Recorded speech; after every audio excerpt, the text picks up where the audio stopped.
Good evening. Welcome to the Town of Litchfield Recreation Commission meeting. Tonight is July 13th, 2021 at 7:30 p.m. We're going to do a call to order. Start off with a roll call. We have Vice Chair Andy Ruggles. Present. Secretary Peter Ames. Present. Member Mike Boski. Present.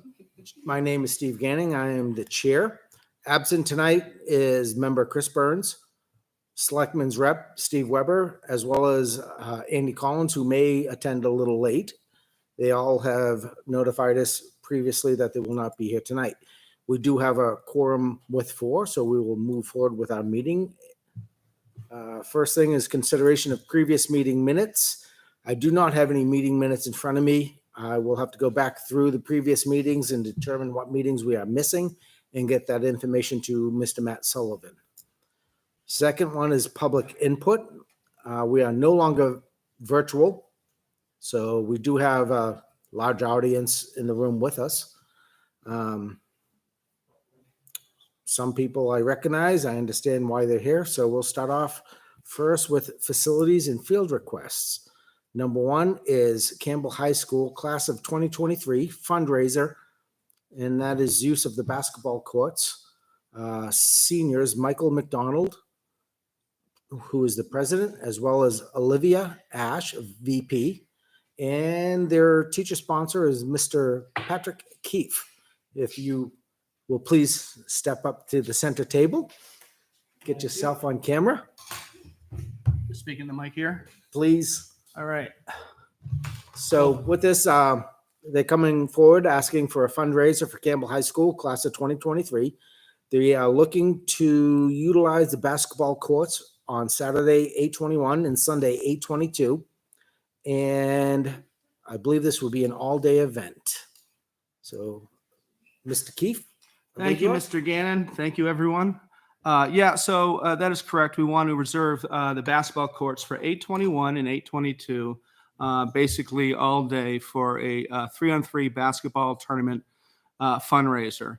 The proceeds of which will go to the class of 2023, which will be used for to help students with the cost of senior trip, other events. So that's what we're looking to do. We're also looking to get Kona Ice or Ben and Jerry's or something, but we had to kind of nail down the date. Once we have those, then we can get a price from them. So you're looking for food trucks as well? Yeah. Okay. Have you reached out to the Allen family with the donut truck? I have not yet, but I will reach out to the Allen family. Jason, if you're listening, please be in touch with us.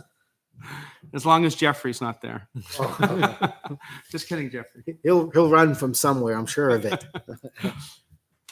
Okay. I always rely on my senior members, not saying he's senior in age, but my senior member on the board. As far as insurance riders go, I was hoping Andy would be here. Andy's awesome when it comes to this type of stuff. Do we need insurance riders? I assume because they're affiliated with the school that they are covered. They should be covered. Yeah. We'll just have to, do we have a copy of the school insurance rider is the question. We may not, I don't know, but we will need one if we don't have one. That's basically it. But besides that, they'll be covered. That is something actually I started formulating an email today to send out to all the different leagues, including the school, asking them for their insurance rider, the background check, as well as if they have any use of the courts, we need the field and facility request as well submitted. But typically in the past, this type of situation, because we are affiliated with the school, this is typically covered, right? Correct. Right. All right, let's put it to vote and then we'll have some conversation if anybody feels. I'll make a motion to approve the use of CHS seniors for a 3-on-3 basketball tournament for 8/21 and 8/22. Yeah. Second. All right. Any more discussion? We're approving it for them to use the basketball courts. Correct. Correct. Just the basketball courts, yeah. Typically, Just clarifying the motion since it wasn't in there. all right, for Saturday and Sunday, 8:21 to 8:22. I assume it'll be an all-day thing, sunrise to sunset. And Yeah, something like that. Yeah, we haven't worked out the exact hours, but yeah, it'd be an all day. all right, so we will approve this pending receiving the insurance information from the school, which I don't think would be a problem. I would say that you're okay to move forward. So let's put it to a vote. Mr. Ruggles, Aye. Mr. Ames, Aye. Mr. Boski. Aye. I am as well an aye. That is a motion of 4-0-0. Thank you for coming in front of us, and hope you enjoyed the day. Great. Thank you so much for having us. And we look forward to the tournament. You guys, it's a 3-on-3. So there's 4 of you there. There's one team, and then we got a sub there just in case. Oh, Thank you. Jason played basketball in the 20s. Now, are these the high school kids? Yeah, these are. So this is Michael. He's the president. This is Olivia, the vice president. This is Gabrielle, and she is the treasurer. I always want to call him treasurer. Thank you, guys. Thank you for coming Awesome. All forward. right. Thank you so Thank you. much. Enjoy your night. Appreciate it. Thank you, guys. All right. Next would be boys lacrosse camp. Come on, gentlemen, sit down in the hot seat. All right. These young men, Mr. Brendan Boski and Eric Coates, are doing a senior project, and they want to do a boys lacrosse camp, grades 1 through 9. This will be sponsored by the Litchfield Lacrosse Association, Joshua Forhart, as well as Brian Mallet. This will be Sawmill Soccer Fields, Monday, 7:26 through Friday, 7:30, 8 a.m. till about 12:30. We have received the field request. We are pending a background check, which I don't think would be an issue. Insurance rider, I have not received an insurance rider as of yet, but I did send an email out to the Lacrosse Association. I think we got one this spring. Yeah, I think we got one in the spring. Did you? Yeah, Did we for I'm pretty 2021? sure. I mean, I can look. I'm Yeah. pretty sure we have it already. I think we did. So what I'm trying to do is reach out to all the leagues and get those 3 forms. We want the insurance. We need to have the background checks done, and the if they're going to utilize the fields, the field and facility requests. So if lacrosse has the insurance form, we should be good to go. Gentlemen, welcome. Anything you want to say? What's your thoughts? What's your feelings? We just want to run a camp that's fun for the kids and but also a good senior project. And all the proceeds are going back to the school and like the town. So How many kids do you think will participate? we're aiming for 15. That was our goal, right? Yeah, 15. If we get 10, we'll still run it just because we still owe it to the kids. But really want to get as many as we can because we think we can get all other volunteers too to kind of help along, especially with Coach Knight coming down for most of the days. So we think we can make a pretty good camp. What age group is it? Just out of curiosity. 1st through 9th grade. Oh, nice. You guys done something like this before, or has this been held in town before? Or is this new? I've helped out with the teams a bit, but Coach Knight also was saying how he wanted to start it up and then pass it down for the other seniors to do for their project. So make it like an annual thing too. That'd be awesome. Yeah. Great. I think that's it. Mike, do you want to put your kid on the hot seat? No, I'm good. You're okay. I put him on the hot seat. I put him on the hot seat every day. Trust me. All Both right. of them I put on the hot seat. So. All right, I will entertain a motion to allow the boys lacrosse camp to hold a grades 1 through 9 senior project by Brendan and Mr. Eric. What are the dates? I apologize. Monday 7:26 through Friday 7:30. I will make a motion for the boys lacrosse camp to use Sawmill Park from what was it? 7:26? 7:26 to 7:30. 7:30. From 8 a.m. till 12:30. 12:30. And Mike, I believe the fields are free that day, right? The fields are free. We'll just have to let Ryan know that because because Yep. he wants us to let him know anytime before. Yeah. 2:30. So Perfect. Right now. Take a second. Second by Mr. Ames. All right, let's go for a roll call vote. Mr. Ruggles, Aye. Mr. Ames. Aye. I assume you would be a. I'm abstain? abstain. All right, I am an aye. The motion will carry 3-1-0. Right? 3-0. 301. 3-0-1. I'll get that right someday. You're never too young to learn, man. All right, perfect. Thank you, gentlemen, for coming in front of us. Thank you for having us. Wish you the best. 7:23. The last week of the month. Can someone help Andy with The very dates? last week of the month. The 7:26 whole week. through 7:30, Okay. Monday to Friday. Yeah. Thank you, gentlemen. All right, who do we have? We have Litchfield Rec Basketball League. He is not here. This was basically a placeholder. Mr. Mike Murray is looking to do fall league basketball starting up at Talent, November through February. I will ask him to come back in. I asked him for our 3 forms. He said he will be available in August. Next will be Scouts. Here comes the intimidation factor. That's right. How's it going? Hello, gentlemen. Evening. Quick introductions, if you would. Jeffrey McLean, Assistant Scoutmaster. Curtis Sampson, I'm the Scoutmaster for the Cub Scout Pack 11 Litchfield. Thank you, sir. So you're looking for use of sawmill to launch rockets. Yes. Yeah, so obviously the past year, a lot of the programs in town haven't really been able to do functions as a group. And one of the things that our pack and the troop thrive on is group activities. So, a couple of weeks ago, we started realizing that things were opening up and that people are going to have some time to go out and do some stuff. So we wanted to get some short projects together and get the kids out together. We wanted to open it up to the town. If people from the town want to come out and enjoy shooting rockets, we're going to have probably 8 launch platforms, so anybody's welcome to come out. We're going to have some burgers on the grill and have them there for people to have some burgers and have some sodas and waters. So what is the dates you're proposing? So the rockets we wanted to do tomorrow. Tomorrow. Right. And we would have come to you guys sooner, but didn't realize when the actual rec meetings were. And we realized by the time we came up with the idea, we were already past your last month's meeting. So we were hoping to do that tomorrow. Tomorrow during, It'd be in the evening. I think we had 5:30 at night planned. We had tried to ask around if there was anything going on at the park during that time. It didn't seem like there was anything going on. So kind of worked for us.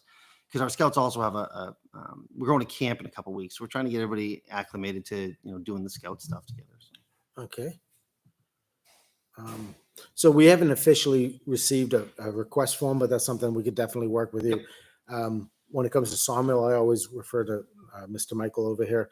Nobody's, as far as you fields tomorrow, The right? men's soccer has the field at 6:00 or starting at 6. So, That's true. yeah. Well, I don't know. I just got I got a message from Yep. Ryan. He just said, given the excessive rainfall the last few days and standing water, we would recommend that Wednesday night soccer be postponed at Sawmill. Okay. Just, the grass is high. He hasn't been able to mow because Right. it's so wet. Okay. So if Ryan said that, then I'll just let everyone know because the grass right now at Sawmill is very high. Yeah. I was there today. Yeah. Yeah, and they aren't going to be able to mow because the mower's broken. So the goal with us, Whatever. So- obviously, we're trying to factor in the care of the lawn. So Right. we're going to bring in some blankets and some plywood to put down under the launch platform, Mhm. so there's no risk of burning the grass or any causing any damage like that. And that was one of the goals. No, it was just to let you know that it's high. Yeah, no, that's- I we'll put I some bug realized spray you on had the safety end of it was probably all considered already. Yep. It was just the fact that it is high. Yeah, and we authorize men's soccer to Right. utilize the fields during Sure. the week. So if that's the case, then we should send. Honestly, I'd rather say just cancel all activities at Sawmill then, And like all, because there's still other soccer going down there using it occasionally. Flags there Monday, Thursday. There could be someone else there on, I mean, just using the field.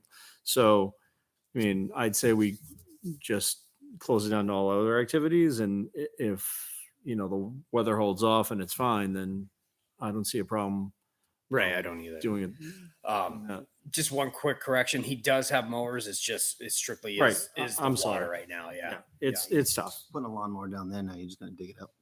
Yeah. It's pretty soft. While we got you here though, and now that the selectmen have voted to open up things, a couple years ago, we had come to this committee to request using Town Hall on an overnight for a sleepover for the Cub Scouts.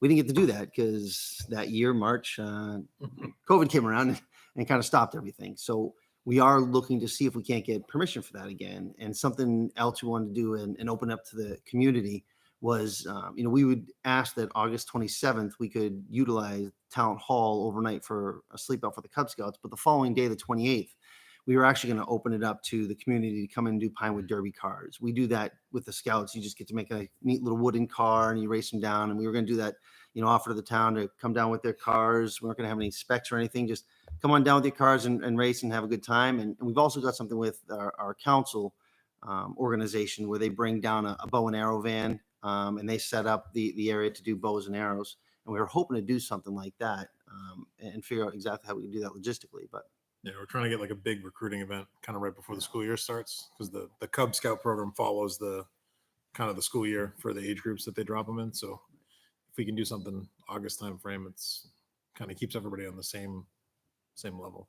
yeah, it would be good too because we didn't nobody got to do anything for recruiting last year, and there've been a whole lot of new families that have come into town over the past year and a half, and to be able to get them over to some of our events and see what we do, it would be beneficial to our program. All right. So a couple questions. So going back to the rockets real quick, what's the elevation on the rockets here? So it can be any elevation, depending on the engine that we put in the rockets. I know that the engines that I've bought for the rockets that we were hoping to use are probably about 200-300 feet at the most. Okay. I mean, there are Class C and D engines that could go a good 1,500 feet, but we don't really want people finding our rockets. Yeah, that's what. If that's what I found, was join the thinking. Scouts, bring the rocket back. Now, is this something that you could do in the parking lot, or do you prefer to do it in the field? I mean, we could do in the parking lot. It just comes down to how the wind is blowing. If the wind is blowing, east to west, you'd want to be in the east end. If it's blowing west to east, you'd want to be on the west end of the field. So that way the rockets are landing more in the field rather than In the trees. in the around trees fields. or in somebody's yard. Gotcha. That's the goal. Great. Usually you'll do a test launch with a smaller rocket to kind of see which way the wind's blowing. Mhm. Gives you an idea where they're going to land, and then that's kind of where you set up and aim from there. So second question on talent. So we still have some COVID restrictions on talent that we had we said we're going to Yep. read out at the end of summer. Do you have still COVID protocols for the scouts? Or We I do think have what would- some COVID protocols for Scouts. I don't know if they're being updated anytime soon. Would you happen to know? They could change tomorrow. Yeah. They've been pretty cautious. I mean, we're doing an overnight camp through the council in 2 weeks. So Okay. if they're allowing that with food being served, with bunking in tents and having the events, I think they're going to allow us to do something here. And how about masks? 'Cause that's the biggest thing I think we still have. Usually in our programs right now, we're wearing masks if we're not outdoors and we're within 6 feet, I believe, right? Right. Yeah. Outdoors, we're okay. Indoors, and there's capacity restrictions. Right. I think it's a 51 people Not sure total. now. Have to I'm check. not sure what the number Yeah. should be. I think it's half the rated capacity of the building. So whatever the fire department says you can have, it's 50 or 25% of that capacity. Okay, so typically the scouts lag behind the movement of the government. I know, I think our facility, was it 108? What are they saying? If they marked out 6x6 squares, you can have 108 people. We restricted it to 50. Last night, I know the Board of Selectmen basically removed all the restrictions. I believe we still have some authority to say what we will do within the facilities. Yeah. Come August, obviously things will probably Sure. change. Who knows where they're going to go? Could go either way. Right? Yeah. Yep. No, yeah. And even if you guys had asked us, hey, listen, we need you guys wear the mask over here, that wouldn't be a problem. If we were allowed to do it, we would follow those guidelines. All right, so circling back to the Rockets, Mr. Mike, where were you going with, do you think we can approve them, or do you want no one on? No, the no, field? I feel you could. And I feel honestly that when I looked at the field in terms of condition to play a game or play a Right. practice, They're not. it wasn't ready. And I actually emailed, was going back and forth with Andy earlier about whether we thought it'd be mowed tomorrow or not. Because the way it is now, it's not, you can't play soccer on that field. Right. Really, you can't play anything pretty much on that field. Maybe flag. Maybe that's the only thing you can play because you're not in the grass. But to do an activity on top of it, like with the Rockets, it would be fine. Okay. All right, so we'll start off first by, let's make a motion to accept Scouts BSA to utilize the fields on, let's say, Tuesday. So Wednesday, 14th. the 14th, anytime during the day, we're not going to restrict you, to launch and recover rockets. So moved, or should I repeat the whole thing? No, so moved. That's up to Matt if he's listening clearly. I would right? just say after 4 p.m. or so, After or 4? after 2, right? Yeah, So, after 3. after 3. Yeah. What Yeah, time do you- we've got it scheduled for 5:30. 5:30. I mean, Okay. most of the people are So- coming out of work that aren't getting there Right. until the time anyway. So All right, so we'll say after 4:30 p.m. on July 14th, the Scouts are authorized to utilize the fields at Sawmill. I'll second. Okay, let's go to a vote. Mr. Ruggles, Aye. Mr. Ames, Aye. Mr. Boski. Aye. I am an aye as well, so that is a motion of 4-0-0. And we will definitely be in touch if you guys could fill out our forms about the fields and facilities requests, specifying when you want to utilize talent. I think things are moving in that direction where I don't think it will be a problem. And I definitely encourage interaction with the Scouts and getting them more involved with, utilizing our grounds. I think it'll be a good thing. can I get that document online? Yes. It's on the It's on the Litchfield Rec page. I need to make it It's- more accessible. I can email it to you, Kurt. Okay, thanks. But if you snoop around, it's there somewhere. I can't. Yeah, remember it's a little exactly where purple it is. box. And It's under, I think it's under the rec page and then it's under facility requests. Yeah. Yeah. You're right. Great. Okay, so what else do we have with you gentlemen tonight? I think that is it. I think so. Is there anything else you want to discuss? No. No. Do we vote on Dara also, or do we come back for that Come Okay, back. I'll send it. once we get better ideas? Yeah. Your next meeting is the beginning of August. Yeah, so we're gonna go back to twice monthly Okay. come August. Okay. I'd hate to show up and be like, hey, can we use it tomorrow? Who would do that, right? So typically what we're gonna want is those 3 forms. Yeah. The Scouts are always on top of it. So as far as New Hampshire camp associations and having the background checks done, I'm sure you're already cleared. If you could update the town with your insurance policy. I think you might have it because we just did an event at Yeah, Donna. recently. We did um, the scout stuff. So And then every time you want to utilize a field, if you can come in front of us and fill out a form, and well, hopefully if the gentleman behind you comes on the board, that'll make I'll just send them a a message. little less Fill this paperwork out for the us. date. Yeah. Well, one of the things that I am going to be a stickler on this year is for all the leagues listening is I want them to come in front of the board. I don't want to associate or assume that you have in the past 5 years done this, so we're going to do it again. I don't want that. I want the boards to come in front of us, talk to us, present us with those 3 forms, that they have the insurance, that they have the annual background checks and the facility and field requests. Perfect. Awesome. Thank you, gentlemen. I Thank you for appreciate your it. time. Appreciate it. Who else do we have? We do have another placeholder, which was Mr. Chad Pinciaro is requesting to use the fields. He has not sent in the field request, background checks, or the insurance information. This is a predecessor to the Litchfield Blast. He said he will be back and give us the information. Fall market at Roy Memorial, which Mr. Peter Ames moved forward. I think it'd be a great thing. Farmhouse on the corner, Mrs. Heather Patillo, looking for 3 weekends in September. Local vendors, I'm guessing it'll probably be a local farmers, goods, etc. Use of the area around talent. Some questions I have is, do we need to do background checks? I'm going to say no. The insurance rider, I assume each company will probably have their own, and we really can't manage the parking lot in the area around Talent Hall. So thoughts on? So on one that? update, she's looking at some other options for venues as well. So she's not asking for specific dates at this point.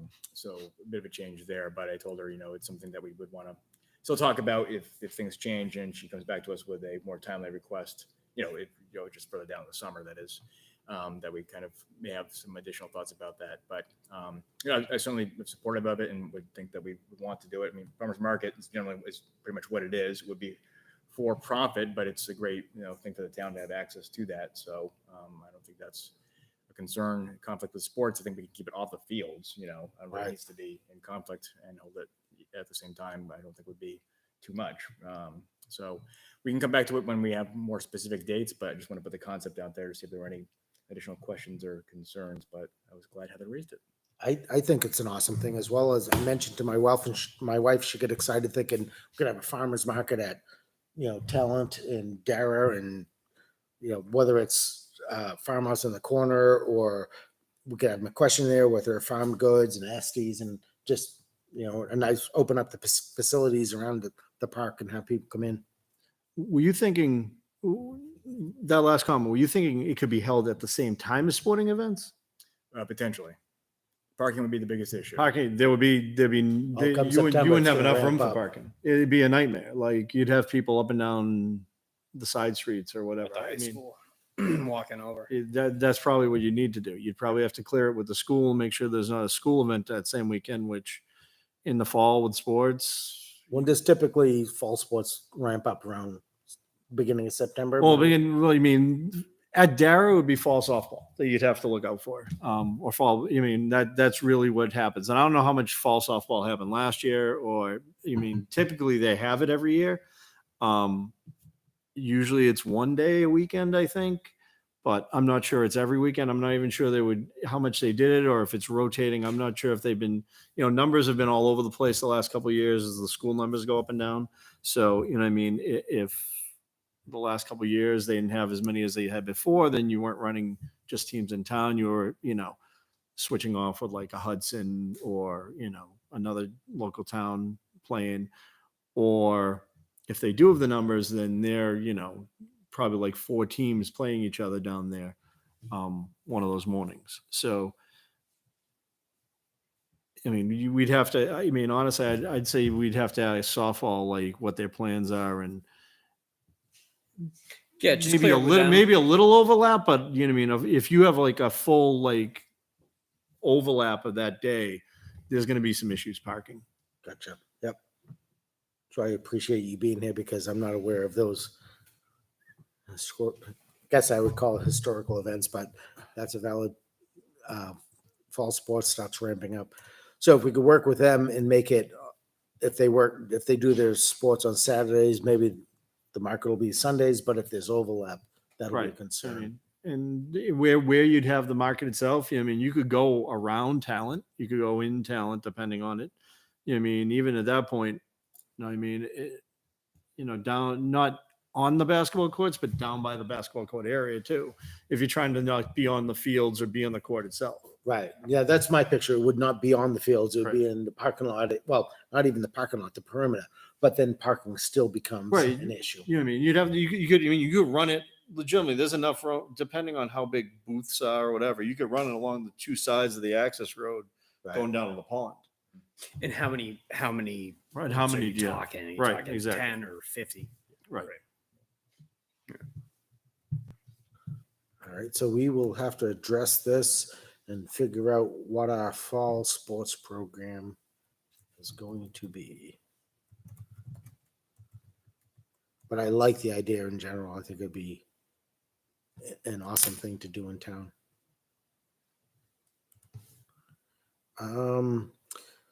Next one is Healthy Kids Running Series. This is a local lady, Miss Sarah Hilson. She's looking to do 5 Sundays between 3 p.m. and 6 p.m. 9/12, 9/19, 9/26, 10/3, 10/17. It's pre-K to 8th grade. She has submitted a field request form. She works directly with Healthy Kids and has done a background check and has provided us an insurance rider through Healthy Kids. She was not able to attend tonight in person, asked if we were able to do it virtual, which we are not at this point in time. I think this was at Sawmill too. Yes. What's going on at Sawmill, Mike? Soccer season. You can't leave. You can never leave. Soccer. Yeah, I mean, that's the entire, like, that's the first weekend of soccer season, and it starts up now. Sundays, 3:00. I don't know. Like, I'd have to talk to the board. You know what I mean? The board meeting's in a couple weeks, so I could bring it up then. It's not something I'd want to bring up in a set of emails because it becomes a whole. Right, but minor typically discussion. Sundays. But there's games on Saturday. I mean, mainly, the state league has tried to shift a lot of games to Saturdays, which is fine, except there are still, as much as they want to do that, there is still a decent number of games on Sundays. Yep. So realistically, the question becomes, how many games do we foresee on Sundays, and can they all be scheduled to end before 3, which might be tough because usually on Sundays you try not to schedule too early. Right. But I'll bring it up. It's just, that's basically, you're talking every Sunday that's pretty much like that run. That's pretty much mimicking the soccer season. Yep. Yeah. So Soccer has precedence over the field. That's the other question is how much of the field would they need to do this as well? Is it, is it, Or could they move to Zara? right? That's the other question. That's a pretty good sized field to you're right. run around. So, the question is how much field space is needed for this? And, is there flexibility in the locale? Because again, if they're using, what equates to one of the bigger fields, then there's room down there, no matter what's happening. If it's the entire complex, then that might be too much of an ask for Sawmill. Maybe if Dara's free on Sunday evenings, then it can be used at Dara. Right, and utilize the bike path in conjunction. Yeah, I heard it's going to be anything from a small foot race to a mile race. All right, I will reach out to Miss Hilson to get further information and see if we can possibly push this somewhere else in town. And I'll talk to the soccer board at the meeting at the end of the month and have information at the next meeting. Appreciate it. All right, that is it for facilities and field requests. Mike, would it be possible to get some sort of basic idea of what they have for scheduling? Like, I'm not For saying, soccer? Yeah, So here's the problem. The problem is that you submit your teams to the state and they form divisions, but they won't release the preliminary schedule probably until Labor Day is late this year, right? So we're talking maybe the 3rd week of August. Okay, so it depends on when what the Correct. state tells you. And then they give you the days. That's Gotcha. the thing. They give you the days. We schedule the times Gotcha. for games. So until they present us a schedule of these are the days your games are on, we're kind of up in the air. Gotcha. That makes more sense. Appreciate the input. So that is the end of facilities and field requests. We'll go to new business. We could try to get these guys out of here first. I guess we could do that. Why don't we move that direction? We will first talk to Mr. Jeff Town. Come up to the hot seat. grab the cord real quick just so I can get up here. Oh, you have a presentation? Yeah. You and your It's only presentations. 27 It's not pages. the right cord. Jay has his own cord. Hi, Mr. Town. How are you tonight? I'm doing pretty good. How are you? Good. Are you tired of me chasing you? I believe you were here tonight to submit your request to become an alternate member on the Conservation Recreation Commission. Is that true? That's true. I see Matt back there looking at me like pointing.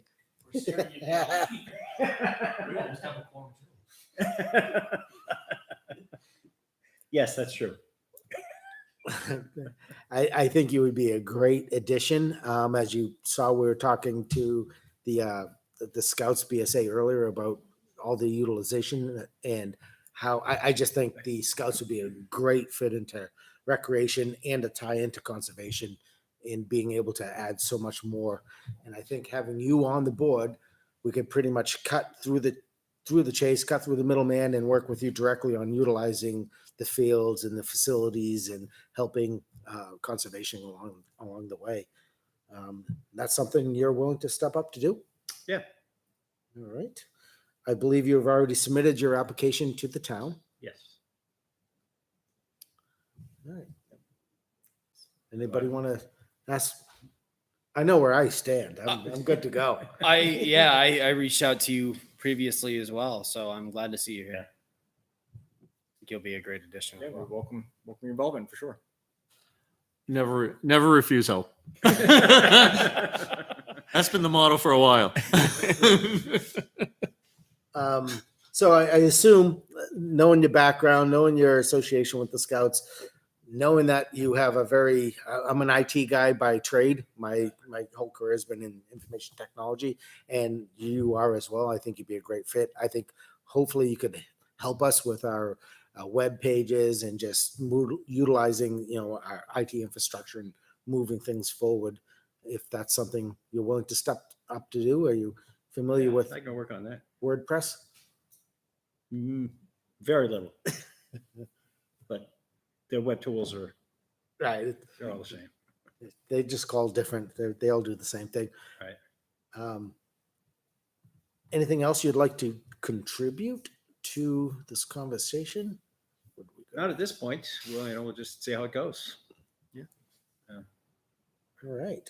Just for his information, is this a 2-year, 3-year? I don't know where we are in the actual cycle. I know Miss Judy Brennan is also becoming an alternate member. Judy has submitted her information. She's waiting to be sworn in. I don't know if we're on a 2-year or 3-year cycle term with each. That is something we will definitely talk to you about once we get the information. The next movement is we will nominate you, and then you will go to the Board of Selectmen where they will appoint you, and then you will be sworn in. You've already done your paperwork. I'm sure you already have the background checks. But I don't know if this is a 2 or a 3. Or I get one. tired. Or a 1. Right. Could be a 1. We could be in the middle of a cycle. We could be in the middle of one of the. I mean, how many alternates do we technically have right now? None. None. Nope. So We need 2 You more. can take your pick.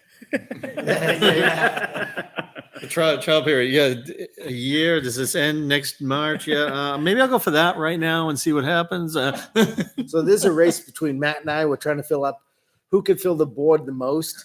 And I already had Judy in my back pocket, and I had a player to be determined later, and that was Mr. Jeff Town. Matt didn't like that, but I'm trying to fill my board up as quick as possible. I got some great plays. Judy's awesome. Jeff is great. If we can get 2 more, we will have a complete board. And Did we make a nomination at a previous meeting, or do yes, we I thought we nominated did. Judy. She just needs to no? finish But her- Jeff, did we? No, I don't think I so. don't think so. No. All right, then I'll motion to nominate Jeff Town as a recreation alternate. Second?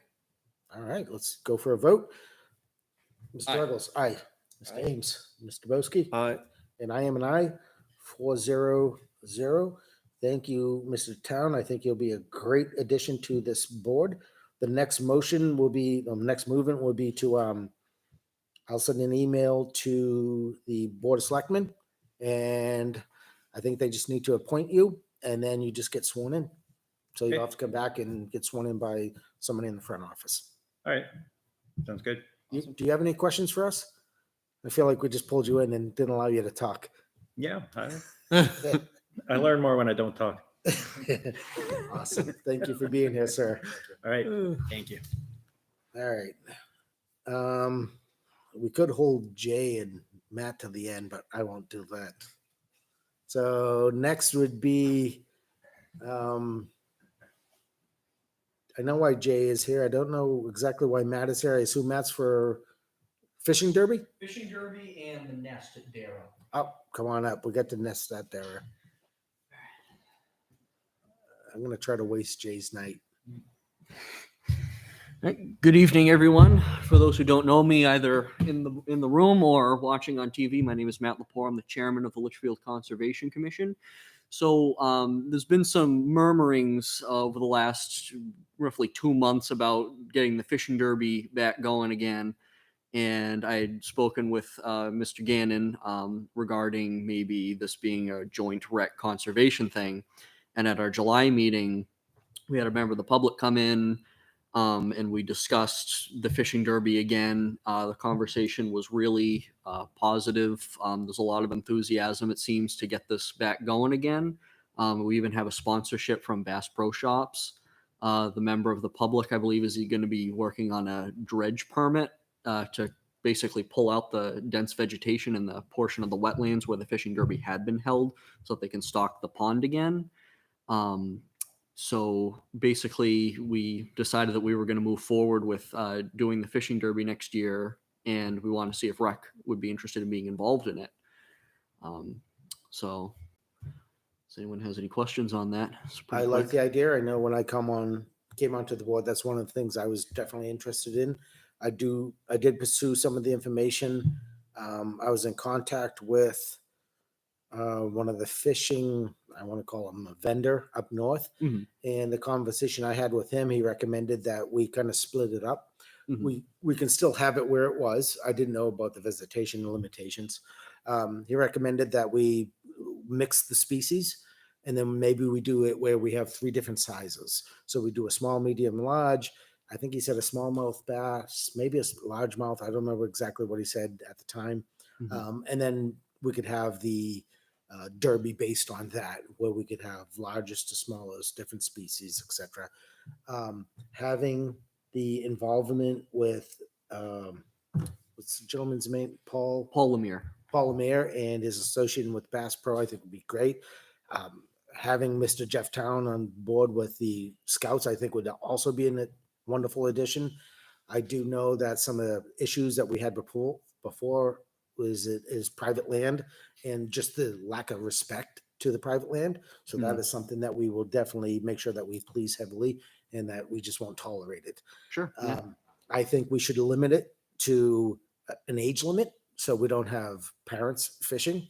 You know, this fish is being released by the state. We're paying for it, and it's for the entertainment and to draw the youth towards fishing. I think that would be a great thing. If we could reach out to, Fish and Game to have them possibly present, that would also, I think, be a positive impact. And I'm all for it. I know we have a budget for it. I will review our budget. It's coming up next month, so I'll make sure that we have enough budget for it. Mhm. And I will reach out to our contact at the hatchery to make sure, see what's changed and all that kind of stuff.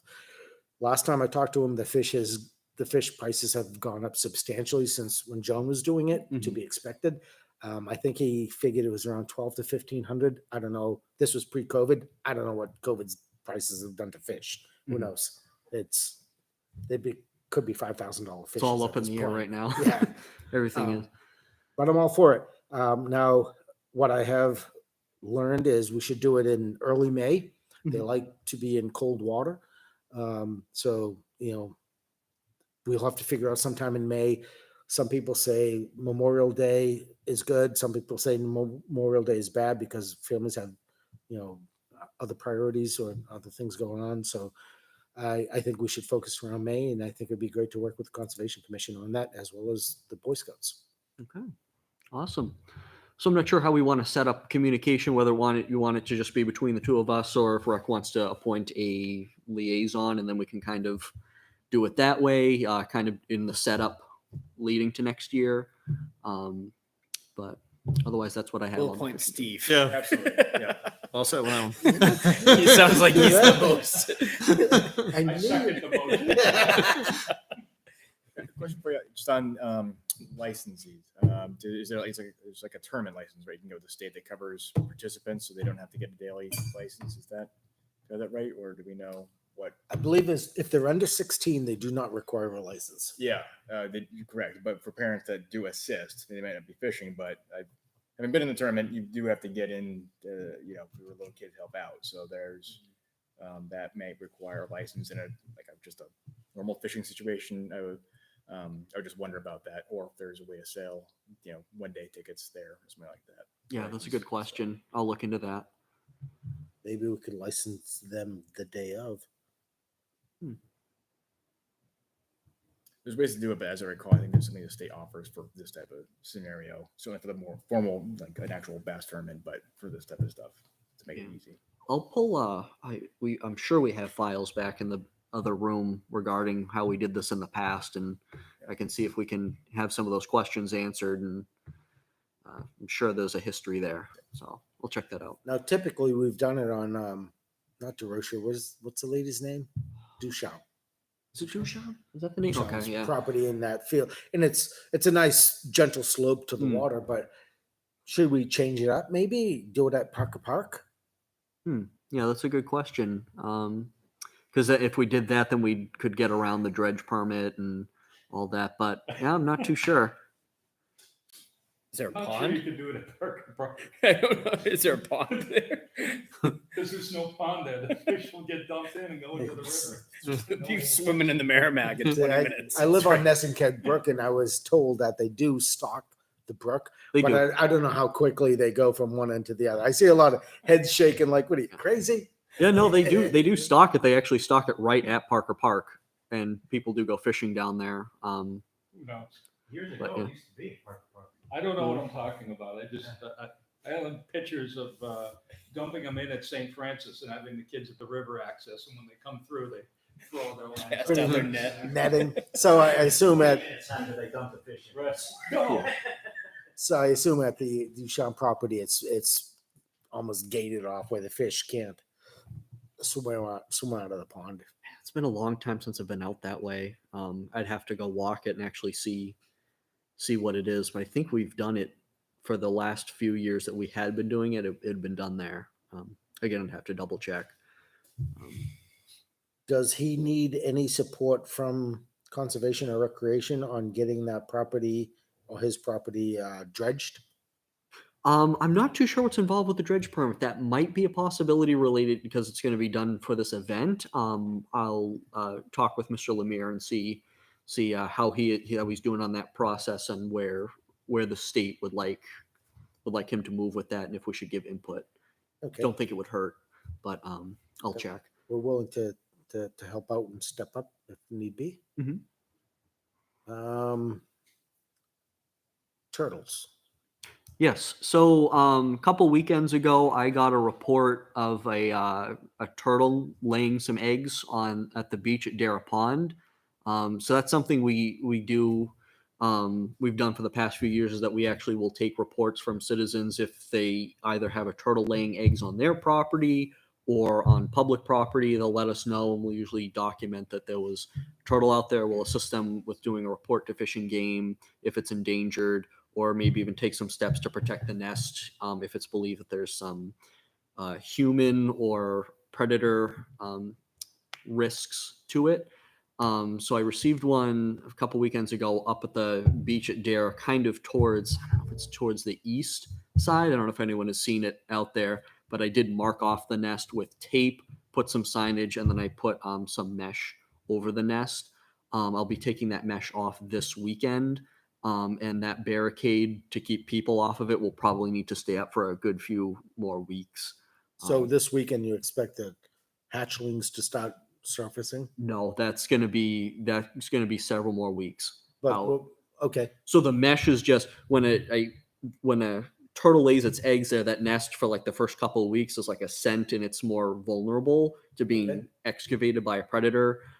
So we'll just kind of leave mesh on there for a few weeks just to make sure that nothing's digging it up. And after a few weeks, generally that risk goes down. So we'll take that off, but it's still going to be several more weeks before those hatchlings will emerge. So we'll leave up the barricade to keep people from walking on it because that can be detrimental. That sand is really soft, and those nests, once they're stepped on, they can put them in serious trouble. So just want to let everyone know about that. But that's what I What have. kind of turtle was it? Was it one of the endangered species in town? So that's what it is. It's believed to be one of the endangered species. So the person that did the that notified us did take pictures. It does appear to be a Blandings turtle. So I believe that they did send a report to Fish and Game for the endangered species program. So I believe so. Definitely appreciate your support with that, Matt. Yeah. Like that. That kind of leads us to the next question we talked about. I know conversations with Andy about is we need to start locking that gate or relocate the gate. I was there the other day. There was more people parking on the grass and then by the basketball courts than there were people parking on the parking lot. And then I saw somebody drive down to the beach. When I went down to look at that nest, there was a lot of tire tracks on the beach, and the person had kind of erected a really makeshift like boundary around it to let people know that there was something there, and there were tire tracks that went right up to it, and it was like they did it right in the nick of time, it looks like. So I did notice that there's a lot of traffic down there on the beach with vehicles. Yeah, we can talk about that later. What's later? Later in this meeting or later? Later in this meeting. Because later in terms of a different meeting, maybe basically would. Well, no, I'm just saying we Oh, don't need yeah, to have we don't- I Matt agree. stick around for it. Yeah, I was just giving input because I know so I was a witness. We'll talk about that in new business or something. Thank you, Matt. Appreciate it. We will be definitely in touch with the fishing derby. I think it's a great thing where we can move forward. And if we could have conservation and scouts, and if we can get Judy involved and she could bring in her favorite TV series. What is it? Warriors? No, the other one. No, the guys, the recreation guys from New Hampshire. Northwoods Law. Northwoods Law. We can get her a picture or something. That'd be great. All right, Mr. Brennan, Okay. we're gonna cave in and let you come up. I'll be brief, Mr. Ruggles. Jason Brennan, I come to you tonight as a member of the Conservation Commission with Matt over here. So over the past couple of meetings, as part of the Conservation Commission, we've been looking at potentially purchasing some equipment to help us maintain our properties. At first, we were looking at a zero-turn mower that we could use to mow the property up at Moores Falls and then a couple of the other pieces. And then in batting some ideas around, the idea came up that maybe recreation also needs some equipment to support what they need to do. Expanding the area, the playground area, cleaning up the beach, and doing stuff over at Sawmill. And so I talked with Steve for a couple of minutes and just I'm here tonight just to throw out a couple of ideas to see what you guys think about sharing equipment. As far as the Conservation Commission is concerned, we went through a little bit of a process to figure out what we could use and what equipment we had in town. The town does have an old mower, but we found out it was going to cost that doesn't work right now, but we found out that it was going to cost over $3,000 to fix it. So we nixed that idea. We took a look at purchasing a new zero-turn mower that we could use to mow Moores Falls and the Musterfield and a couple other places. That is at a cost of about $8,000. That is the same mower that the highway department has, and they would be able to maintain it. But then in talking with Steve, the idea came up that maybe we can split something with recreation, go for something a little bit bigger, split it with recreation, and maybe we could use it together to support different needs in town. So I went out and got a couple of prices for different tractors, and that Kubota tractor right there, they typically run between about $20,000 and $25,000 a pop. That includes a bucket on the front, a mower deck, and then there's a billion different attachments that you can get to the back, a York rake, brush hog, and so on and so forth. So the reason I'm here tonight is just to put that out on the table.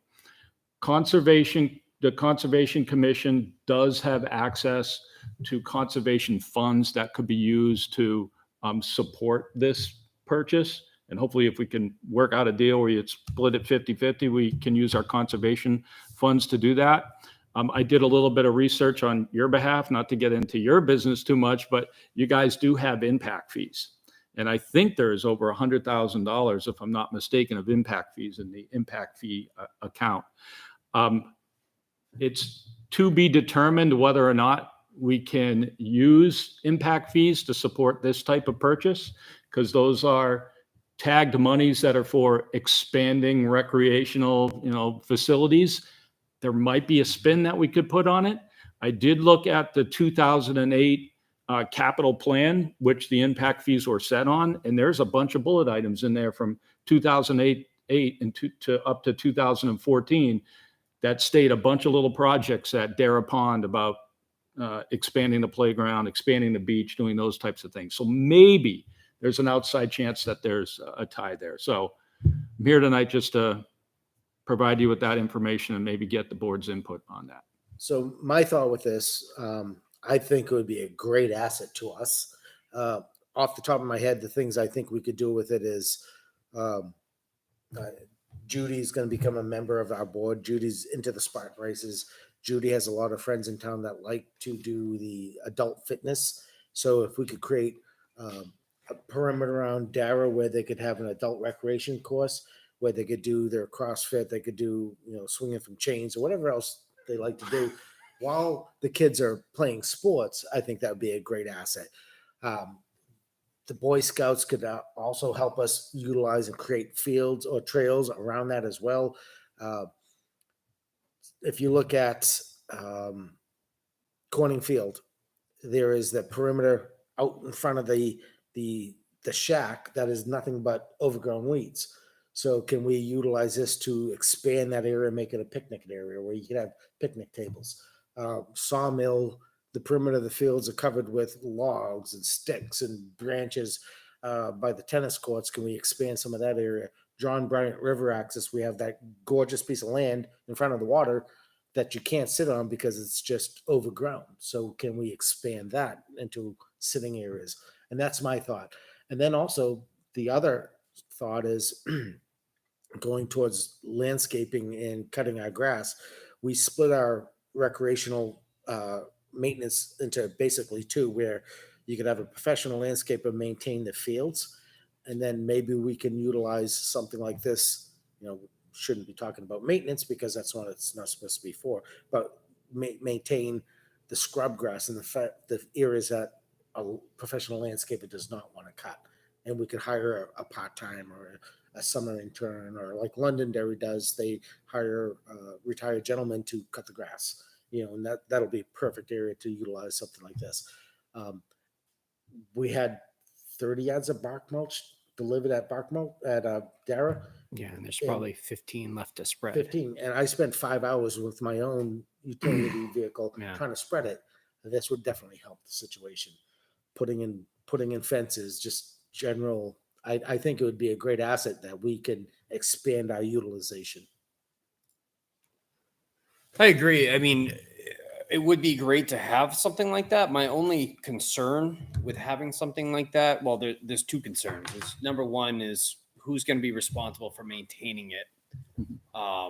There would have to be some sort of maintenance schedule every, I know with my tractor at home, there's, every 50 hours I have to do something, and every 100 hours I have to do something. So there would have to almost be a point person for that. Secondly, is who would be using it, and what sort of insurance and stuff we would have to carry for that. Yeah, so those two things. Number one, it's potential that the highway department would be able to maintain it for us. So I did talk to Kevin Brown, and he did say that at least with the mower, that they would be able to maintain it. And I assume that they would also help us out if we purchased. a tractor. So that's a potential there. Number two, as who would be using it, I think it would be designated people of the both commissions. And I would think that both of us would fall under the town's insurance policy, and the piece of equipment would fall under the town's insurance policy. Sure. Yeah, I would, to kind of jump in on that, since I've dealt with that in the past, it's when you have power tools or machinery like that, it can only be used by people who are with the town, so appointed officials or employees, and like nobody else would be able to use it. The town and town insurance would not look kindly to that. But when I had used the police department's ATV last year, I was able to pull town's insurance. They didn't have any issue with that. So I don't know if it would be more complicated with a tractor, but we can certainly double check that with Primex. I believe is. I know another concern, this is something Mr. Collins would have brought up, is transportation of the vehicle. I know Jason and I have had conversations. I looked into it also. There are some deals that you can make where you could basically fit the piece of equipment up to how you want it, and they will include a trailer with it. Right. So I know Andy's concern is how do you get it there? You know, Right. and if we have a trailer, I think all of us have a truck at this point where we could transport it. Park it at the fire station, the old fire station, key code in there, open up the door, hitch her up, gone. You can do that. Or the highway department has also said that if they're not incredibly busy, they might be able to move it for us because they certainly have the trucks and the trailers to be able to move pretty much anything we'd end up getting. But if it has like a key, you could just, if they aren't able to come pick it up, or whatever, you can just kind of park it at the location, Right. cinch your tarp over it, and just take the key with you. So. If our fees are restricted and we couldn't go forward with this, what's your timeline? Is this something that we could put into our budget for next year, or are you looking to move sooner than that? So there is no timeline right now. If my personal feeling is if we could team up on this, it would be nice. We could use the conservation funds at any time. Yeah. Number one. But on your side of the fence, you'd have to see if impact fees could be used or not. If they can be used, we'd have to check with Steve Weber on that. If they can be used, then I think the purchase could happen at any time. Then if not, we can wait till next spring, potentially, and go through the budget process. It might be a warrant article item. You know how that could go? I don't know. So Yeah, my thinking is if you have the funds, maybe try to use some of them, because it's not a lot of money. And say if it was 12 grand a piece, I think both of us would get a lot of utilization out of it. You think alone how much it costs just to mow the river access every single year. That's like a $5 grand number, probably right there. And it's possible too, Jay, if you were to put that out to bid, like, and get some contractors and not contractors, but like different, equipment companies competing over it, you might get a better deal on it too. The thing that I did not check is to see if there's a state bid list for this type of equipment, because Right. that's a possibility as well. So there already might be a pre-negotiated. And you might have to under the purchasing policy as well. Correct. And the nice thing with the difference between a mower, it's a single use. That's all you could use it for. This compact tractor, they have a subcompact and the compact. A compact is like 26 horsepower or less, but you can get a belly mower, you can get the bucket on the front, you can get a brush hog on the back, you can get a York rake, and all these attachments are relatively cheap. You can get them used for $1,000 or brand new for $2,000 to $3,000. And I think the utilization between the two of us would get a lot out of it. Between a brush hog and a bucket, I think would be a huge savings, and then a finish mower, I think would be Get a York rake for the beach down there and Beach. clean that whole thing up. that is something. Watching the Board of Selectmen meeting last night, that is something that was on the CIP, is utilizing and better enhancing, I guess you could say, Dara Pond. And Mr. Lynch said that if we can get down there and rake the beach and straighten it and clean it, but we can't do that with anything we have at this point. But if we had a small tractor with a York rake, we could do it. We could clean up the community garden. We could create a community garden, because right now when you walk through that or you drive through that, there's a lot of dead sticks. we don't have any piece of equipment that we could actually expand our existing perimeters into more utilizable, usable space. So moving forward, Mike, you want to add anything? I'm good. You're good.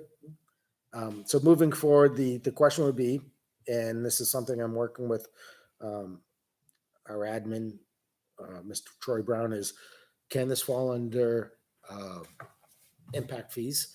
When you look at the impact fees, new versus old, some of it says yes, because we would want to use it to utilize and expand existing areas we have, but it also has a tilt where it says you can only use it. It has to be for new fields, and we're not going to be buying any fields. We're not going to be, I don't see us buying any new baseball fields in the near future, but we have the ability to expand our existing properties. So I would really like to see if we can get it to expand our existing properties, better utilize them.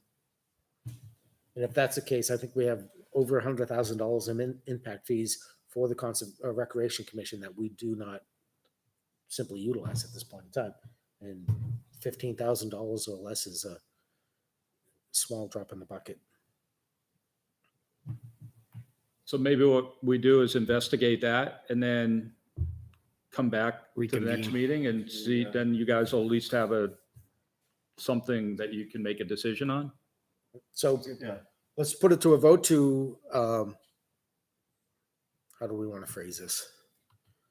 I don't think we need to vote I don't on think we it. need to vote either. Yeah, I think without having an idea whether we can use impact fees or not, there's really nothing for us to vote on. Yeah. A lot of this. Because, I mean, we have different scenarios where we could say, yeah, this is a good idea, we want to do it, but if we don't have access to the impact fees, then do we decide we're going to put it in the budget to try to do it going forward? Do we try to put it to, put it out there as a warrant article? Do we try to do something else? You know what I mean? So I think there are too many other questions that can't be answered now before we know if we can use impact fees or not.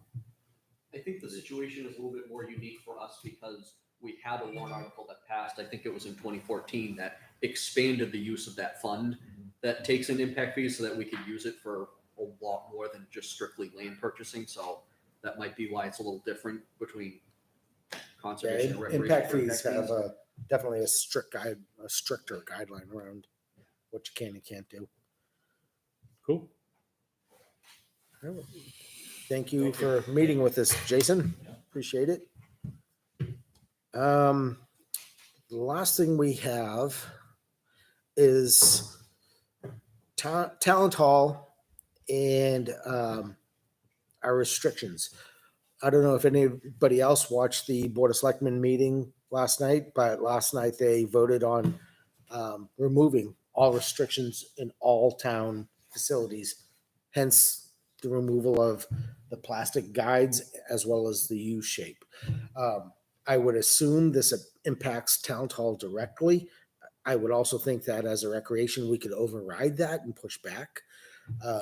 I know personally, I have received numerous emails in regards to Town Hall usage and masks and vaccinated versus unvaccinated, etc. So I think right now we should have, as a board, a discussion about that. I will give you my opinion. My youngest is 20. My household is vaccinated. I'm not as concerned, but I know Mr. Ames, Mr. Ruggles have younger children, so I definitely respect their input. I think Mr. Mike Boski, his youngest was here tonight, so he's kind of on the fence as well. My whole family's vaccinated, so. So it's one of those things that we need to talk about. I know you have received emails. I'm sure you have received emails. I wouldn't doubt if you received them as well. So let's open up to conversations and thoughts on opening up Talent Hall and removing limitations on masks, opening up the limitations on 50 or less, as well as the last thing I would like to make a motion is purchasing large industrial drum fans to circulate here. So I'm just looking at the email from what we voted on last month about kind of protocols we put in there, kind of following what had been put out there for recommendations by the state, understanding that there are no requirements at this time. So we were putting in kind of best practice policy. Yep. And that's what we were putting in there with the understanding that we would come back to it in September to see as things change. So this just moves up that time frame to reconsider it. For my own position, I think that what we put in, I'm still supportive of. The vaccination thing is the biggest thing, because what we put in there was, masks are not required if everyone's vaccinated. It's for mixed or unknown vaccination status when they are required. And that's what I do worry about, because we have a lot of younger kids that use talent. So I think that's what is, in my mind, separates talent a bit from other town buildings. So a lot of those, constituents do not have the ability to get vaccinated yet, or their families are of mixed vaccination status. So that's why I'm still supportive of what we put in last month to have masks required in mixed vaccination status, with the intent to review it at the end of the summer. I think that's when we know when vaccinations will happen for, the younger kids. And then hopefully we can remove all these restrictions. But, that's what I recall the discussion last month. And that's where I still am. I certainly understand things are changing everywhere right now. But the thing I'd say around talent is because it serves a younger population that does not have the option for vaccinations fully yet. And that's why I think the policy still makes sense. I appreciate that input. So, my take on it, I do have 3 young kids that are not vaccinated at this point. My wife and I are. I have heard a lot of feedback on the mask at Talent. One of the big problems right now at Talent is due to it being summertime. If it's raining outside and it has to move inside, it's unbearably hot in that building. The other night, I was kind of faced with the decision. The basketball got moved inside. My son is not vaccinated. I made the decision to keep him out of the skills inside. That was just my own personal decision. That being said, I almost feel, I do feel as though if people are not comfortable being masked in the building, then they're more than then they're more than welcome to not attend events at Talent. I guess I don't know. It's a tough one for me because, I have my own views on it, but understand the community also has their thoughts and feelings, and I'm trying to do what's best for the community. So, I think that being said, I would be open to removing the mask mandate in Talent. And then, just saying to people, you have the option to either attend events or not, and there may or may not be masks worn. But in being that the town is, removed all restrictions, it kind of makes sense for us to do so as well. Mr. Mike, do you have some input? This is one of those things where, I think looking at the overall scheme of things, I'm kind of agreeing with Andy on this one because now the town has removed it. So now people are going to be under the expectation that they don't have to wear one. They don't want to wear one. Is it always the choice of someone participating to wear a mask? You could say if someone doesn't feel comfortable not wearing a mask, they could go in and wear a mask while participating in an event. Is it fair? I don't know. Honestly, we're in a transition. Not just us. I think society's in a transition point of whether, some people still want to wear masks, some people don't want to wear masks. We're putting, society in general is putting a lot of trust in people saying, well, if you're vaccinated, you don't have to. You don't know if people are or they aren't who some will wear it even if some will not wear it even if they're not vaccinated. You could never know, and you're not going to be. And there's gonna never there's not going to be someone policing it, saying, "Well, are you vaccinated? I need to see the card."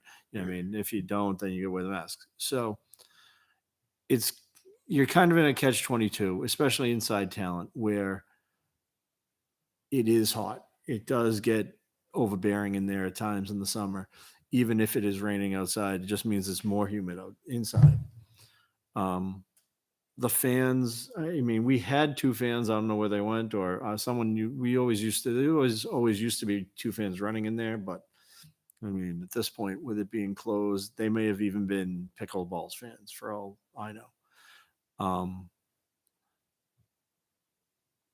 I think overall, I'm agreeing we probably should follow I think we go along with the guidelines of the town.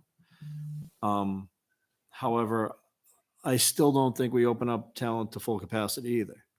I don't see a need to have, I mean, if there are activities in there, basketball, whatever, 50 people is plenty of people. You know what I mean? There are people, you have people up in the stands and everything. I don't know how you aren't going to get a lot more kids on that court comfortably if you have, even 50 on the court. You know what I mean? So, I mean, I don't see opening back up to full capacity either. So, I mean, we can leave it at 50, or we can move it up a little bit more, but we're not going to leave it at full capacity, which is 200. Something like that. Change. So that's where I am. I'm kind of like in that middle stage of like, yeah, we should go along with what's being allowed in the rest of the town buildings, but it doesn't mean we need to open capacity all the way up and make things even more tightly bunched in there, exposing people to more people. Appreciate your input. I kind of fall between the 3 of you as well. I don't believe we should open up talent to 100% capacity. It's odd that they're using it during the summer, but I think it's just because it's rainy weather. My concern is lack of ventilation. It's also very hot in that facility. Not having the young children at home, not being vaccinated, kind of is in the back of my mind, but I definitely respect our peers with their young children. So to me, it's one of those things where I don't think about it, but I do think about it. I definitely respect your input. So with that said, do we need a motion to move forward? I would think we do have to make a motion whether or not we open up talent or remove the mask mandate, and then we open up another motion to limit the number of people in the facility. Are you guys comfortable with that? Yeah, I mean, I think more of lift the mandate we already put in place, just lift the whole thing. And then we basically create a new stipulation of capacity. Well, I'm just curious because the Board of Selectmen voted last night to open all facilities at full capacity. Did they say full capacity as well? Yeah, full capacity and no mask, no mandate. Do we even have a say in it? Is it still our? Where's our forefather, Mr. Collins? That's what I don't know. Like, are we? Was he around during the last pandemic?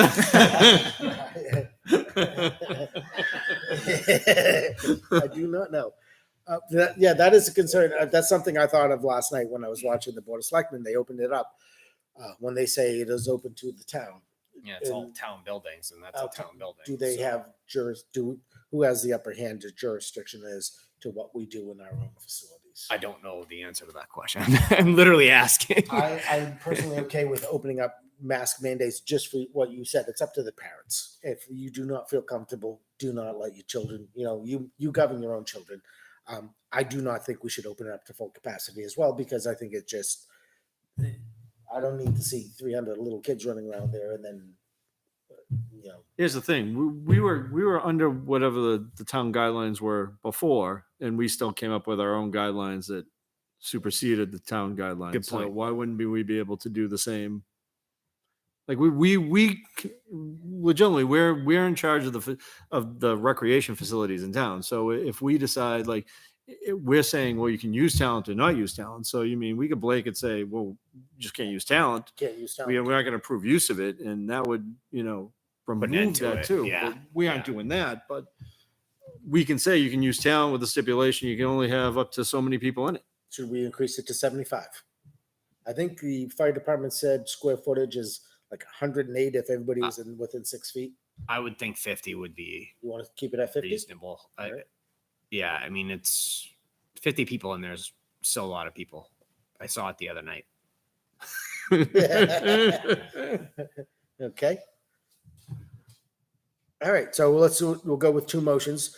First off is lifting the mask Well, mandate. If we're leaving I'm sorry. No, If we're leaving the capacity at the same number, then we don't need a motion. we just motion to remove the mask mandate. All right. So entertain a motion to remove the mask mandate for within use in Talent Hall. I'll second. All right. Do a vote. We discussion first? Discussion. Yeah, discussion. Yep. So what I'll say to that is, does anyone know what the New Hampshire sports leagues or the school leagues are doing? Last I knew, they were still requiring masks in person for indoor events. School leagues like the CHS. and- NHIAA. I have no idea. Yeah. My kids I are don't- little. I don't know what they were doing because I don't even know what was indoor trying to think of what sports are indoors during the spring. Because by the end of the spring, all outdoor sports, the mandate was off. It was a recommendation at the end that if you still want to wear it, then wear it. But you didn't. The mandate was gone by the beginning of June, so that's passed. But I'm trying to think. I'm trying to think if there's an indoor sport in the spring, and I don't think there is. My interpretation is typically Talent Hall is not utilized during the summer because it's just too hot No, and trust me, they don't want to use it. They just are stuck using it because of the rain. when it rains. So I didn't think we would even have to address this topic till September, where we'd have more understanding of what's going on globally. We kind of see it transitioning. I don't know where it's going to go in 2 months, 3 months, but honestly, I thought nobody's going to use Talent Hall because it's just too hot. But that all it's done is rain for the last 6 weeks. Right. So it's an odd situation. I personally do not know what the requirements for sports internal. Okay. Yeah, I do not know the current as well. What I'd say to this though is that regardless, what we're saying here is that we're saying it's okay for people that do not have the option for vaccination to be well within 6 feet of each other indoors. And so that, kind of runs counter to, I think, it's only something that we've tried to avoid up until this point. And my biggest concern is people do not have the option yet. It's very different when everyone has the option and For they young can't children, for yeah. young children. It's different in this facility because they're typically adults, or all the other facilities in towns is always it's an adult. More like, more. You're often, not for playing sure. basketball. Like basketball. So I'll be voting against this because I think that it's, indoors, proximate to each other for unvaccinated people. I'm not there yet. In the fall, when that option is available to everybody, I think things do change, and hopefully we can get rid of all these. And then that's a different scenario when everyone has the option. This time they do not, so I think we should keep it in place. I respect that. All right, we'll do a roll call vote. Any more discussion, I should say? All right, roll call vote. Mr. Aye. Nichols, aye. Mr. Ames? Nay. Nay? Aye. I am also an aye. Peter, I definitely appreciate your input and I totally respect your Oh, input. yeah. So Same. no mask mandate within Talent Hall. We will encourage everybody, wear a mask if you're if you can, if you support it. If you don't want to go in the facility without a mask, stay home. Don't utilize the facility. Do your best to protect yourself because we can't protect you and your children. It's not really we're trying our best, but we really can't. The other issue that was like the policing of it all, like, we're not all there to watch what's going on at all the times, so That's the other Yeah. topic is we have an enforcement in place, but we have no method of enforcing it. Right. Even if we do, what do we say? Put on a mask? Right. Yeah. It's, Do what's right for yourself and make sure your children are protected. yeah. So the mask mandate would be lifted. As far as total capacity, we are going to maintain 50 occupants or less, regardless of age. Correct? Yes. Yes. All right. So now as far as, Can I ask you a question? certainly, Sure. And so that 50 capacity, does that allow 6 foot distancing indoors in town hall? Is that, Yes. That's okay, the goal. okay. Whether that actually happens, you know, As people move around. I mean, I think they figured it out. You could fit 100 in there. Is Yeah. exactly 6 feet apart or Okay. something. yeah, I think when the fire department went in, 50's reasonable. yeah, So just for what it's worth, I just looked at the current Boy Scout guidance, and they said indoors, if you can maintain the 6 foot social distancing, then masks are not required independent of vaccination. And outdoors, they don't require masks at all anymore. I believe the fire department went in and they measured the, not including the stage, but just the square footage. And it was 100 or I can't 108 remember, but if it you was all a lot. maintained 6 foot. But I mean, you're talking sports, you're going to be much closer. And as Andy said, he saw it. I saw it the other day. There was a lot of, there's teenagers much closer. There's younger kids playing with each other. And it's, so now let's talk about fans. Should we go out and buy some huge 36-inch industrial drum fans to try to circulate the air instead of using the little 18-inch home versions? An industrial fan, I think, is about $200. Is there a way to move, not just circulating within the building, but an exhaust fan that's gonna push the air through the building? No, so the way it's basically a gym surrounded by cinder blocks. A new building. A new building. Um, Boulder roof. there are 2 giant fans on the ceiling that don't work. I don't know what it would take to get those Yeah. operational. I have no idea. My understanding of those fans, it was more to circulate the air on the roof to keep it from freezing, to protect the ceiling, but not to actually circulate air. So my thought is if we can get some huge Yeah. industrial fans and put them on. As I said, a couple years ago, there were fans there all the time.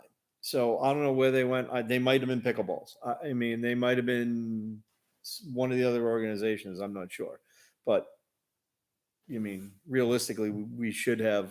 There should be at least 2, if not 3 Agreed. or 4 One at down each there, door. just to be moving air. I'm not talking about the little, No, I know what you're I'm talking about the Yeah. big drum fans. Mhm. Okay.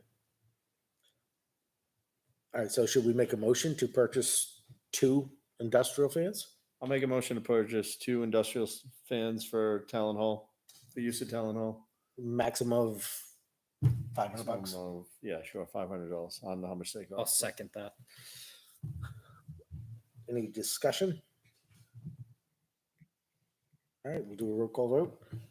Mr. Ruggles? Aye. Mr. Ames? Aye. Mr. Boski? Aye. I am an aye as well, so 400. I will pursue that and see what we could do about purchasing 2 large industrial fans to circulate the air. I think that is all we had on the agenda. So much for the 8-minute summer meetings. Sorry, I gentlemen. did have just a quick field update. Just a few notes that were written to me. Ryan's apologized he couldn't make it, but he's laid up from his accident last week. So he said all grub control has been completed. He has seen a crabgrass breakthrough at Jeff Lane's, but he kind of expected it because they're new fields and haven't had a long history of the preventative control. So he added some more preventative control, and he's also spot applicating a second, a post germination, post emergent control. Said very little broadleaf germination this year. Just mentioned the rain the last couple weeks.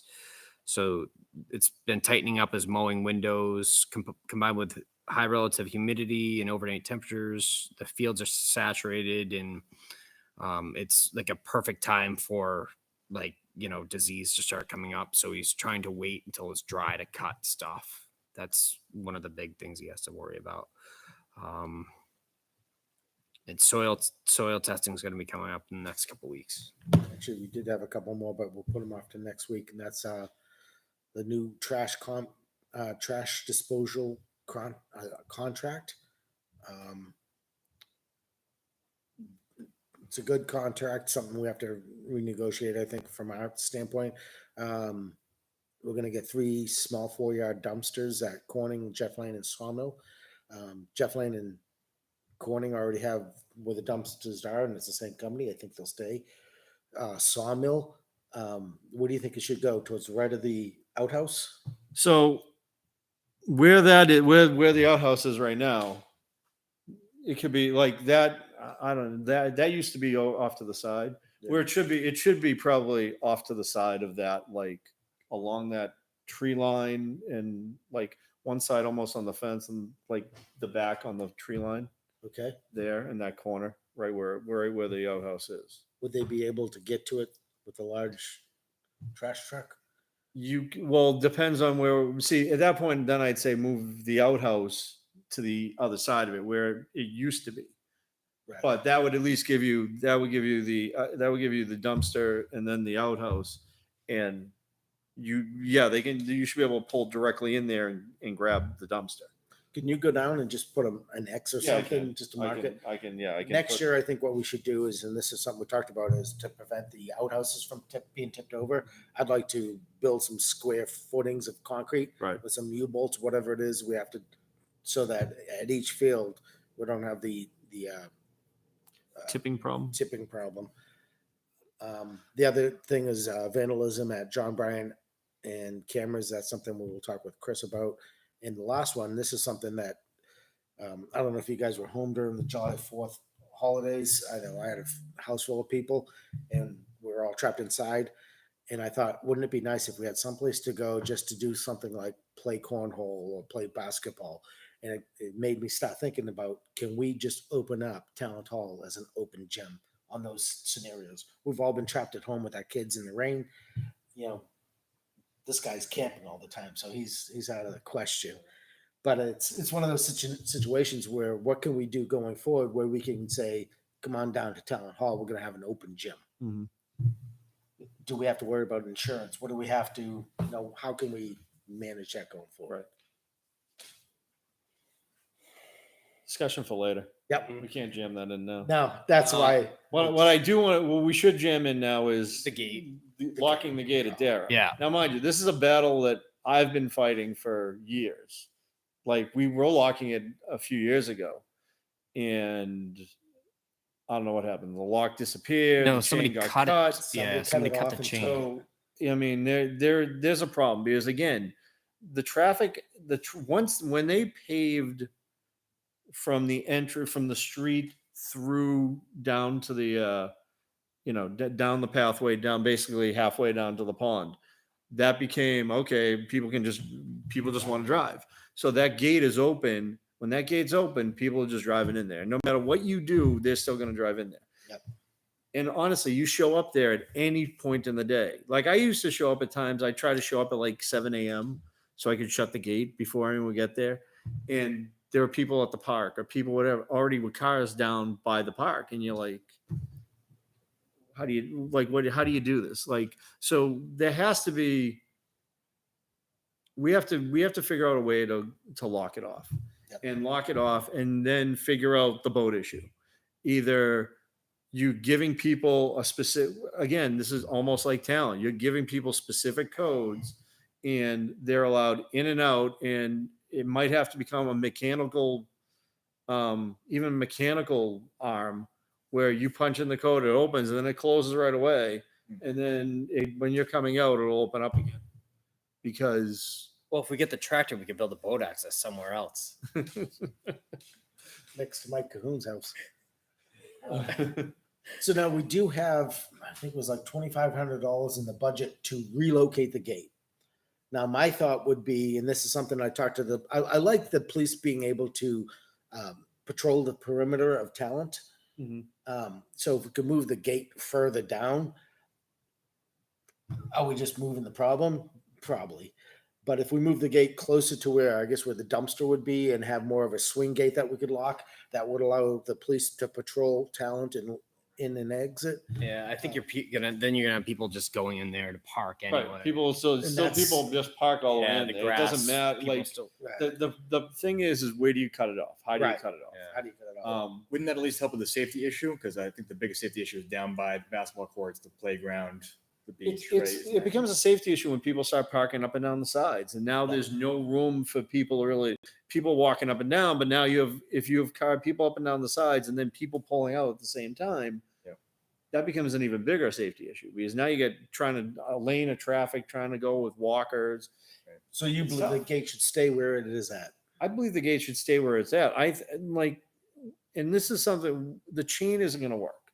No. Because we run into the launch access, we run into the police who really don't want to get out of the car every time, unlock it, open it up, go down there, turn around, come back out and lock it again either.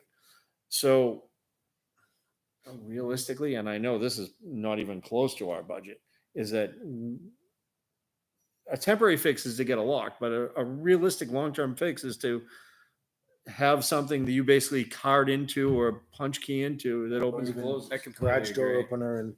Yeah. So maybe it could be a combination where we've talked with John Brunel about security at Talent and cameras. So if we had security cameras on the perimeter, that maybe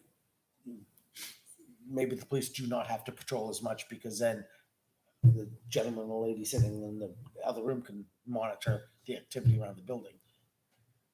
But I agree. It's the other day I went by, there's more people parked down at the basketball court, which makes no sense because it's down there exercising, but they can't walk 100 feet, And then there's people parking down at the beach and possibly running over turtles and getting stuck in the sand. And I put up signs, I closed the gate. I had one guy arguing with me, like, Oh yeah. and it's like, why do you have to be down here? My big concern is the interaction with cars and little kids. Mhm. There's no guardrails. Little kids are going to run. I don't want our parents and children having to worry about cars because somebody doesn't want to walk down to play basketball. It's something. It's been, as I said, it's been year after year. It's not, this isn't like a this year thing. It's been year after year. One year for one brief period of time, we were closing it. It was closed a majority of the time, but then the chain got cut, and then the lock went missing. Then all of a sudden, it's All right, so let me look open into. season. So temporarily, can we just get a chain. chain and Need 3 locks. I know one for police, fire, and one for us. Right. So I mean, do you have any more locks, Mike, or no? I don't mind picking up a lock. I think for it. I don't. I don't have any more locks. Okay. We have to get. We'd have to get a lock or a couple. Then not much. No, yeah, it's not a big deal. In long term, because we have this money set aside to move the gate, maybe we could look into moving the pole that the gate is supposed to be secured to over 3 or 4 feet so that you can get through with a wheelchair, etc. Mhm. Because right now, if you look at it, it's the V, and you can't move a bicycle through it. Yeah. The gate's supposed to come up to the pole, and then there's a triangle. But I think the telephone pole's in the middle of it. It's something, it doesn't work. So if we move the pole where there's enough access for somebody in a wheelchair or bicycles, et cetera, carriages can get through. And then maybe an automatic opener where the police, fire, et cetera, can have, keypad or garage opener, something to move Right. the gate, I think would be the best. So maybe we just call it. I mean, pretty sure you could utilize the existing gate. Maybe. I don't Yeah, know. because I would think so. the gate rolls, so Yeah, it's not like something that you're gonna. You'd have to. You need an actuator to. Right. Yeah. uh, Seems like you could retrofit that to work. I'll Just reach like out- fixing that lawn. Let's say fixing that mower. It might be cheaper to just buy the whole thing too. But This is true. you have to compare, look at costs and everything. But I did speak to Kevin Burns, the road agent, about getting a lock. He said he had one, but that was last year. I'll reach out to him again about getting a replacement lock, and I'll talk to fire.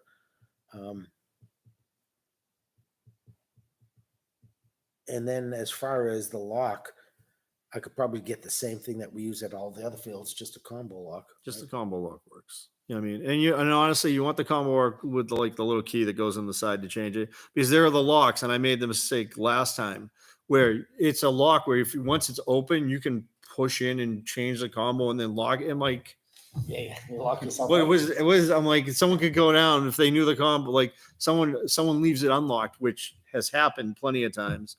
You just change it, and now you've changed the lock and no one knows the combo. So the one with the key at least is safer.